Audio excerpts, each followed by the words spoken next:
Hey there, this is Angel. Take two.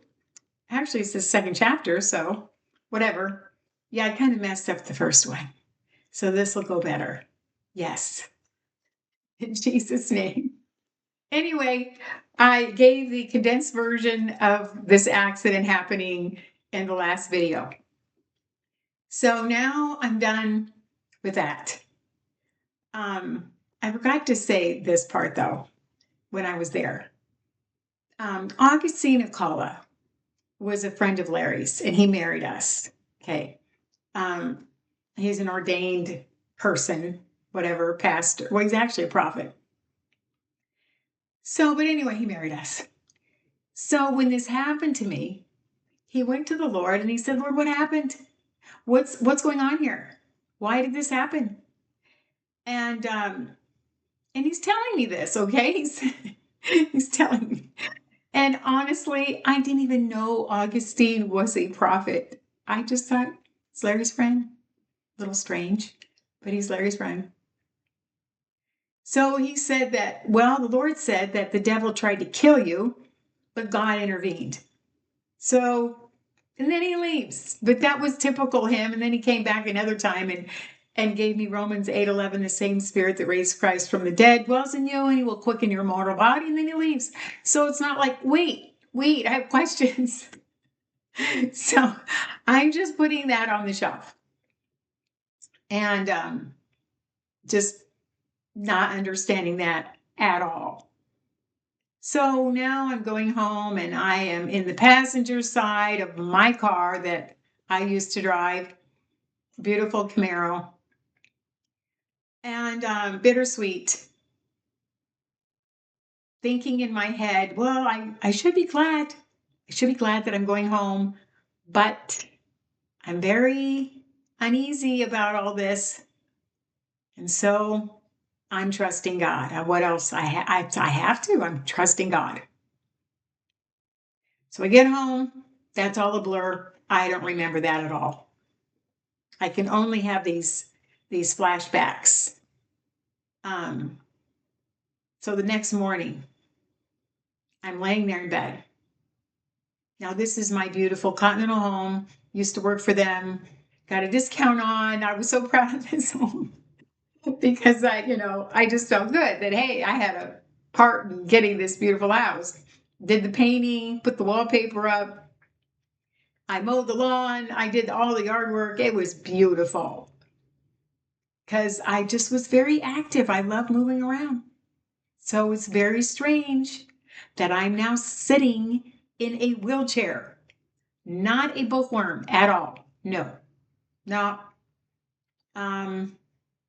made every bit of food from scratch. I just, you just don't know. You just have no idea how big God is. I mean, I'm sure you do, but he really is big.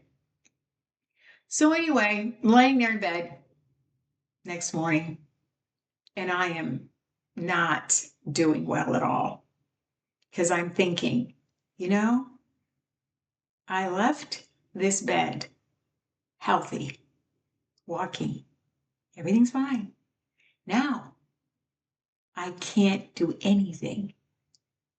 And I used to get up from here and go run before Paulette would get up. While Larry went to work, it was still dark, and I would go and do my run around the, it was like a circle in front of our house of houses, and I could just use that as like a lap. So I do like 4 or 5 laps every morning. So can't do that anymore. So I said to God, God, I am desperate. And he answers right back. And he says, you were always desperate, Angel. You're just now fully aware of how desperate you are. And that was that. So I have a little girl. I can't lay there and wallow in any kind of self-pity. I mean, no, I have to get up. I have to get up and take care of her. So That's all I remember of that. But then I remember the next part where I would be so desperate. And all I could do, I would open the Bible up to Psalms and I would just leave it open and I would read it out loud until I felt the actual presence of God. I know He's with me all the time because He said He'd never leave you or forsake you. He's with me all the time. I really should have died out on the sand because I'm sure we opened the door to the enemy. Now I'm thinking that's me. Now I look at different situations and I'm not going to judge anybody else or anything else because you look at like there's this missionary vision I see and different ones. You look at Paul. The enemy is fighting us. And I know the enemy saw markings on me because I was after God. I didn't know him a lot, but I was on fire for him, wanting him. And I'm sure the enemy wanted to take me out before that ever happened. Because I was named after my grandma. I was the only one of the girls named after my grandmother, and she was a Pentecostal holiness preacher lady who was an intercessor. So he wanted to take me out before I ever did anything for God. Because prayer is the heartbeat of God. Anyway, so I would just open the word up, read it until I felt his presence. Then I'd go maybe 10 minutes and come back. Then it could go 15, then 30 minutes. Anyway, it got to where I'd get through the day, just get through the day. Then I would get up and start all over again, just do it all over again. And that's how it happened for a while. So then I remember one day I was really in a dark place and I was saying to God, I don't get this. And you need to tell me what's going on here. And so I didn't understand because what good is this? I mean, nobody's seeing me suffer. I'm not giving you any glory. What's the point of this right now? Because I was seeing the right now. I wasn't seeing later on. I'm seeing the suffering right now. So he gave me a vision. Yeah, it actually happens. Which I would hear people say that I'm like, wow, that's intense. But you know what? It just is a vision. You see a picture, like a television screen, whatever, in front of you. And I saw this Asian man in a jail, like with cinder blocks, not in America. No, this was not your fancy jail cell. So it's got the bars on the little tiny window. And instead of in a corner somewhere feeling sorry for himself, he had both of his arms raised up to heaven, worshiping. I mean, he was worshiping Jesus. And then that was it. So now the Lord said to me, He said, that's my missionary. And I could be using him, leading many to me. But look what he's doing. What he's doing right now is bringing me so much honor and pleasure because you know who's watching him? Demons are watching him. Angels are watching him. And I am watching him. So he's not. What he's going through right now, it's not for nothing. Nope. No, it's the whole thing of, I used to read Revelation 3 where Jesus said, it's in red. Revelation chapter 3. I didn't hear no sermon on this. Didn't hear it. I'm sure somebody preached on it, but I didn't hear it. You would think if Jesus is going to counsel you to do something, we would hear somebody say something. But he says, I counsel you to buy gold, like purchase gold, tried in the fire. I'm like, what in the world does that even mean? And the Lord said, it's what costs you. So when this is costing me, that man, it was costing him something because he could have been just, again, wallowing in self pity. I could be wallowing in self pity, but instead, the Lord said, if you will praise me, that praise it will turn into gold tried in the fire. And so I want that gold. And I'm sure that man has a lot of gold. And I'm sure I'm going to see that man in heaven. I know I will. So anyway, that changed my whole way of thinking. So the Lord said, instead of focusing on everything that you don't have and you can't do, start thanking me and focusing on that you can see, you can hear, you can speak, your hands work. All that. Yeah. So that I had a daughter, that Larry was still with me, which anyway, that was big.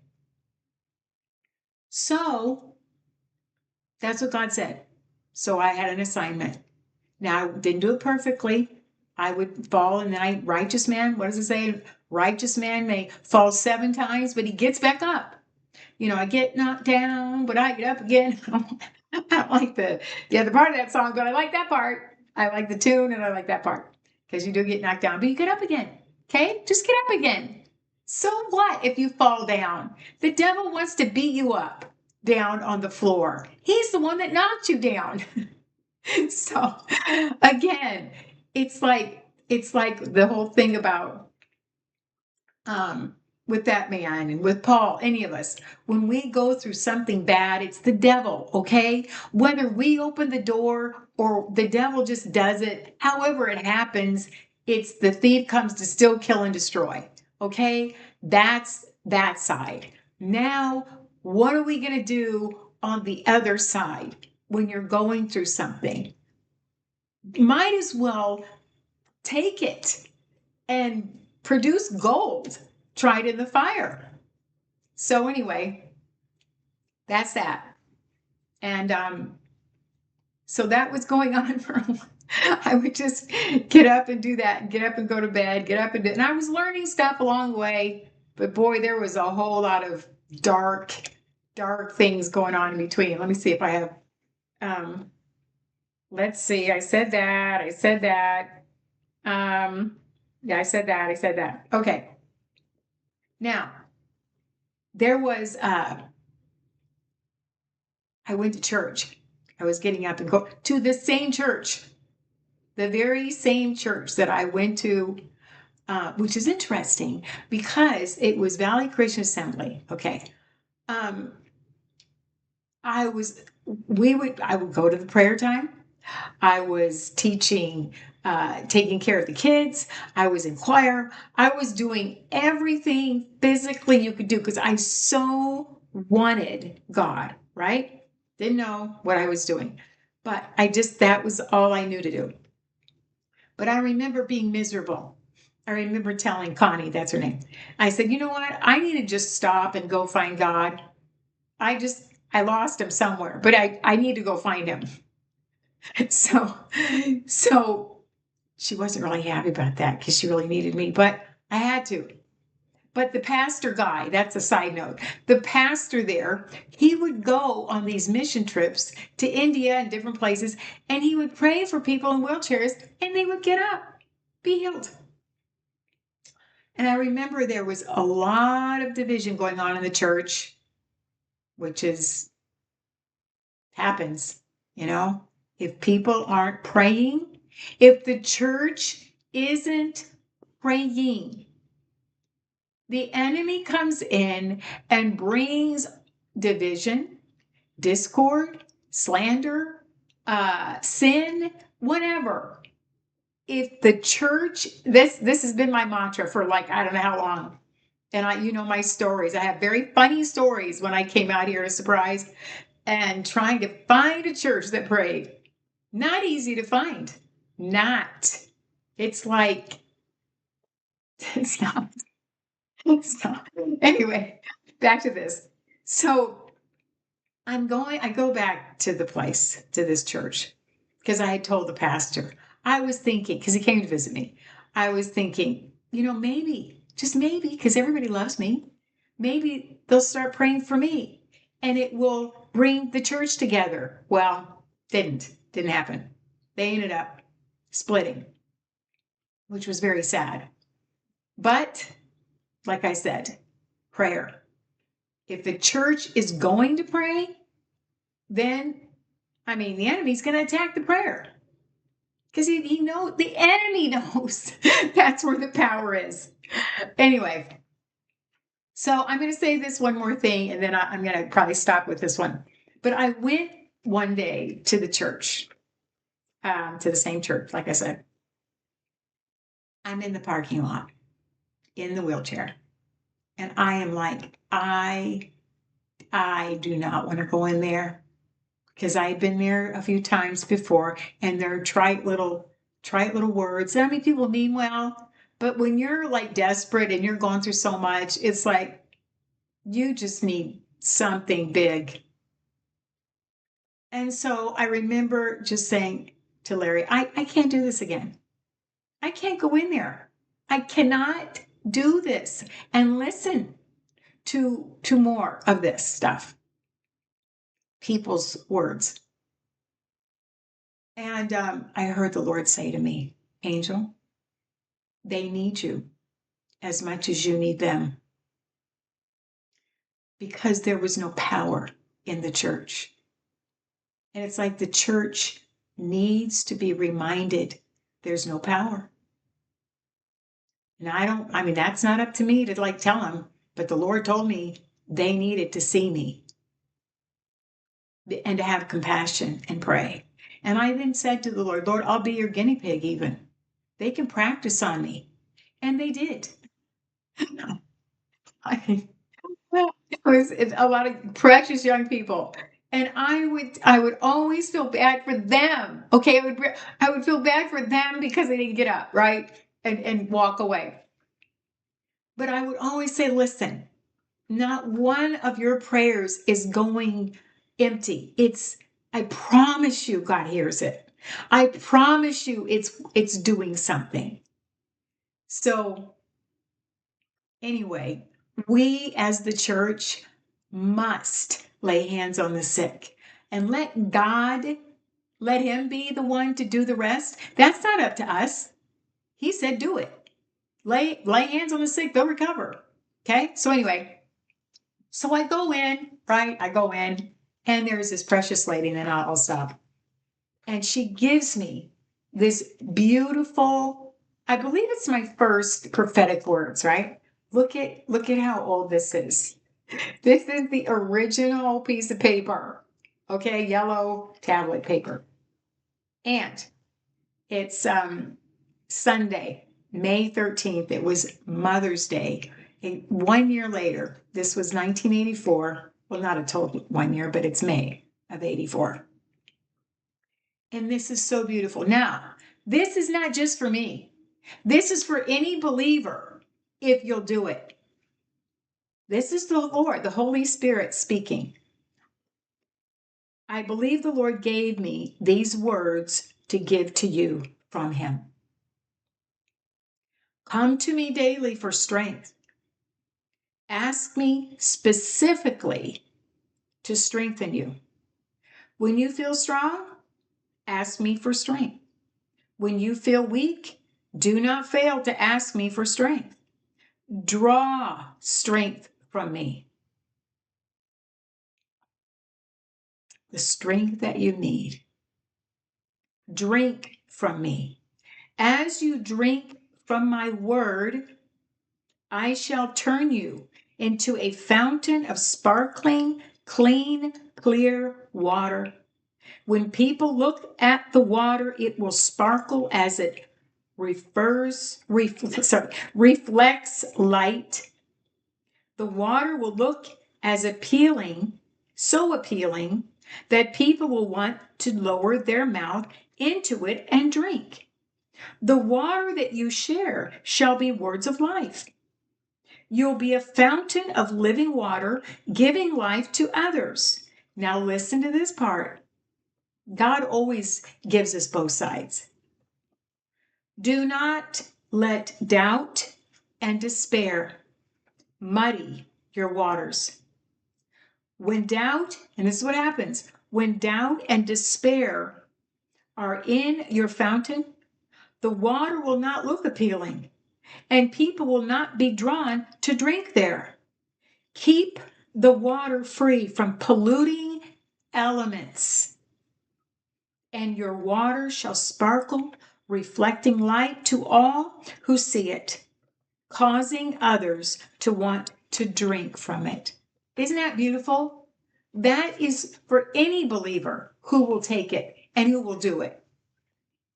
So anyway, you notice I've kept that a long time, but I do it every morning. Every single morning I say, Father, I ask you today for strength. And I take it. Whether I'm feeling strong, whether I'm feeling weak, and when I have felt really weak, and I say, I ask you for strength, Lord, I thank you that I'm strong in the Lord and the power of his might. I can do all things through Christ who strengthens me. The joy of the Lord is my strength. And I start just declaring that out my mouth, because remember, your mouth is your weapon. It doesn't take long. And I am built up, and I'm able to go on throughout the whole day and be okay. So that's it for now. I was going to say this one scripture though, because it's so good.